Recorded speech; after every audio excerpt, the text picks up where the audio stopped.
Welcome to Deep Thought. Bring your inner self to the surface. Now, check it out, right? I've been talking about the deeper aspects of people outside of you. I've been talking about yourself, the deeper aspects of yourself. And I alluded to the type of person, we all come into this world with a certain personality. Now, there's a deeper aspect of it, but, I don't like to promote specific spiritual path, so I'm not going to get into it. But any parent can see their kids come into the world with a certain personality. Now understand something. When you have that, that's you at your deepest level. And it fits into what you would be able to do in life. Like I told a woman one time, I said, we were talking about this, and I said, if people could get into their deepest aspects, that's the thing that will take them the furthest in life. Because if they can find a job, a vocation, a purpose that's in line with what they are at their deepest level, they'll make it. Like I look at my sons, there's a lot I learned just looking at my sons. You seeing them from the moment of birth. And they both had certain aspects. Like my oldest son, he wants to get into creating video games. I mean, he loves entertainment. He loves entertainment. So what he wants to do is on that level. Now, he'll work a regular job. Yeah, he wants to work a regular job. He'll do all of that. But anything related to entertainment, he got a natural affinity for. But then that's been him since he was young. Now, the other son, he likes entertainment too, but he's also that type of very concerned about people. He's always had a healing aspect to him from birth. Now, that's the inner selves. That's the inner selves. Everybody has that. Like every single person listening to this podcast, there are no exceptions, got something. At my, there's a young lady I talked to at one of the stores I go to, and I was asking her, I was like, so what you want to do in life? She said, I don't know. Because I knew the job she was on, that was just, something to make some money, but I don't think that was her career. And she said she don't know. And I said, you got something to you. You got something that's very, deep to you. Something that you're not even thinking about. A skill or something. And that's your inner self. You come into this world with skills. And if you can find what it is. Now, first of all, remember I said in the last podcast about really thinking hard about your deeper aspects, getting deep. But then once you do that, you discover, hey, I got a natural affinity for this. Bring that to the surface. And like I say, all of us have it. I say the best way to find it is two ways. One, just be honest with yourself. What do you really click? What makes you, when you do it, what makes you feel good?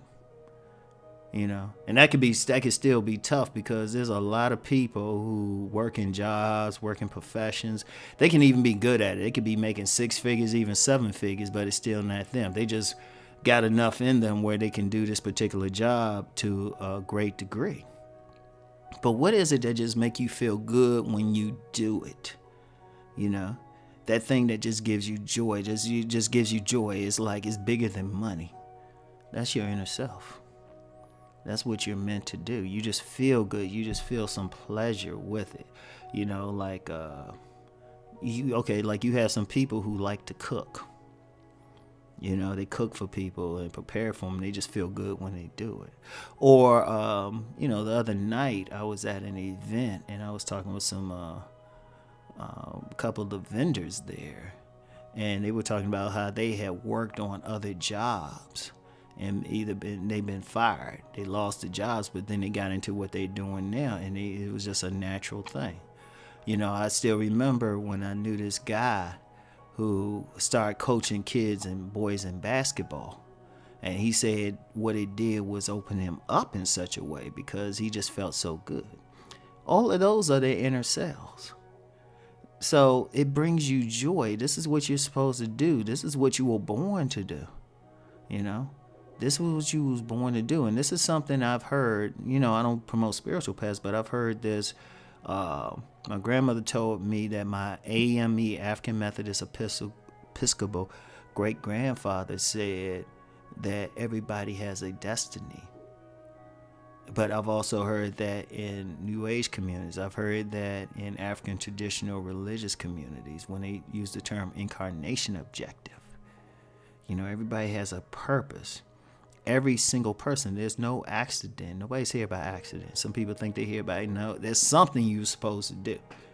And the greatest thing, and that's your inner self. If you can click into it, that's when it's easy. And it's like I said, a lot of people doing stuff have nothing to do with it, but they still not feeling that joy. Now, if you could do something and you feel a joy from it, that gives you a great idea. It's like, oh, I'm meant to do this. Also, if you can find some people who they can see you, because often somebody else can see you when you can't see yourself. That's just a reality because of our egos, we don't always see ourselves well. We see ourselves the way we want to be that feels good to us, but not the way we really are. But sometimes we have that person. If you can find that person or people who can see something in you, and it usually is when he pointed out is never negative. It's like positive. Say, you'd be real good at this. You'd be real good at this. I still remember I mentioned this before when I worked with this dude, and he said, "Rom, you ain't even supposed to be here." This when I'm working in the government.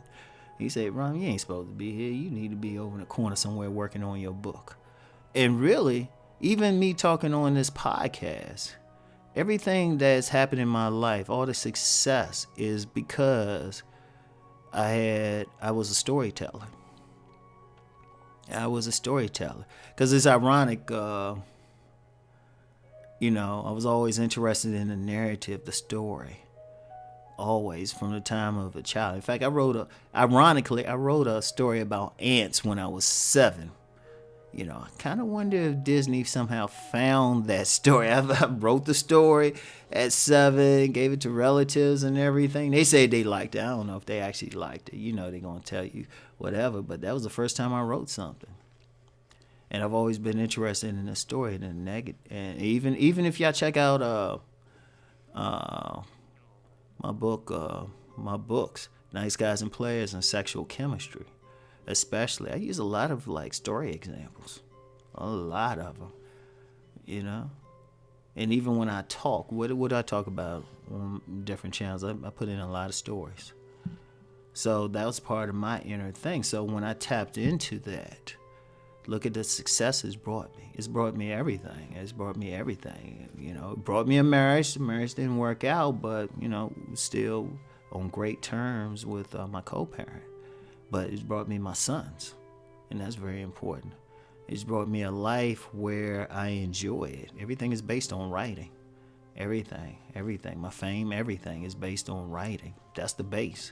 My base ain't the videos. My base are my books. I got to this point because of blogs that I wrote. But that was in my inner self to do that. So what a person has to do is try to find what their inner self is. Tap into it. Bring it to the surface. It's meant to be. That's part of the challenge. Get past all those masks and everything. Get past all those things, those traumas. They happen, but don't let them get in the way. Because everything about me was built for that. Now, it's ironic that, you have some people, that's another thing, too. Don't let anybody, dissuade you once you do find it. Because they're only talking about from their perspective. They're not you. Your mission is your mission and yours alone. At best, you can find other people who have a similar mission. That's the best thing you can do, but don't worry about that. Find what you're supposed to do, because your inner self is your inner self. So, work to bring that inner self to the surface. So, that's all I have for now. I want y'all to think on what I'm saying. Peace and many blessings.